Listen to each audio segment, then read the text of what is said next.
Hey, what's up? Kate McShay here, coming to you from sunny Massachusetts this week. I will be hanging out with my parents. I'm here a little early to visit with them. They're celebrating their 35th anniversary, and I'll have a chance to catch up with some family and friends. It'll be great because we've been over on the West Coast for 7 months, so this is kind of a nice little break to come back and visit everyone. And then Andrew and I are going to be going to Martha's Vineyard starting next week. If you don't know where Martha's Vineyard is, it's an island off of Massachusetts, and it's one of our favorite places to vacation. So we're just feeling extremely blessed and just very excited to be home with family and friends. So let's get to this video. I wanted to cut a quick video today to just kind of explain to you a strategy that I've pretty much utilized through sports training for half marathons, really training to build up my business, anything in order to kind of find where your maximum, where your breaking point is. Because a lot of people, what ends up happening is that they think that they stop because they've hit their max level, and I bet you money that they haven't. And so all this little strategy, this tool, this skill is to remind you that you have more inside of you than you realize. So I learned this skill or this little strategy, this tip, and I'll call it the power of +1.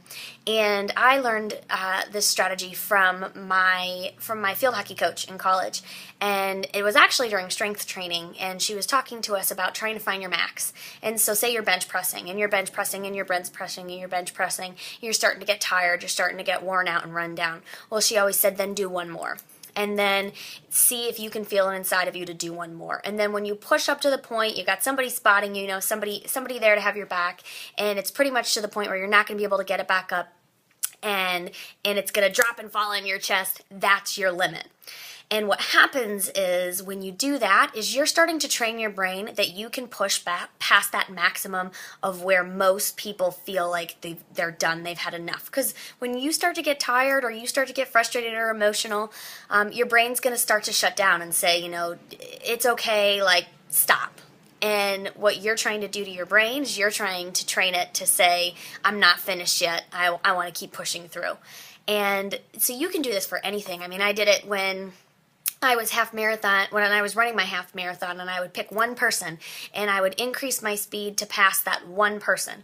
And then I would slow down, not slow down, but then I would, relax, take a breath, and then that was my plus run. And then I would find another person and I would plus run. And all that did was that increased my speed, because if I wasn't focused on just doing a +1, I would get so wrapped up in being tired and being, just physically drained that I wouldn't know how to motivate myself and get myself through.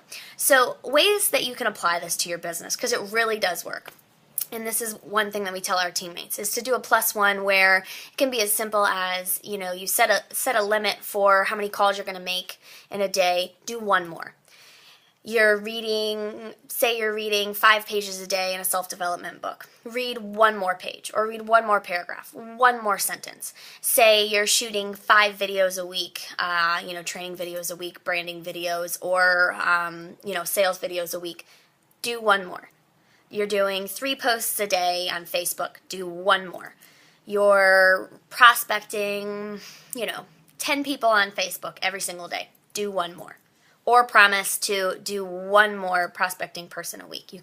So it's pretty flexible, as you can see. You can do the +1 in every single day and add one to whatever strategy or goal you desire, or you can do it weekly, or you can do it monthly.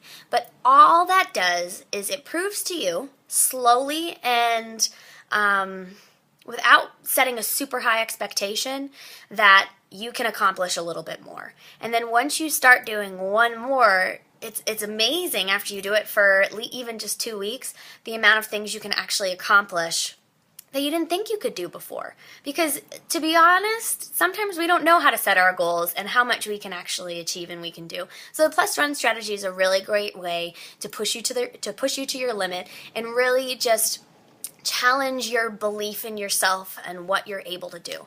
And I'm telling you right now, if you start using that +1 strategy, you'll be amazed with the amount that you're actually able to accomplish in a day, in that one specific strategy, a week, a month. And you're going to be proud of yourself. You're going to be proud that you started to push yourself to the limit. You started to extend your productivity. And I know you'll pass it on to your teammates and to others that you know. So that's pretty much it for today. If you start using the +1, the power of +1, please comment below. Tell us what either you're planning on using it for or how it's working for you, because we'd love to hear your feedback. We always like to hear the results of people that take action. And if this gave you a lot of value, or you feel like it could be useful to somebody else who needs this today, please feel free to pass it on and share it. So again, this is Kate McShay. I hope that you're having a great day, and I hope that you start utilizing the power of +1. So take care and come back and visit soon.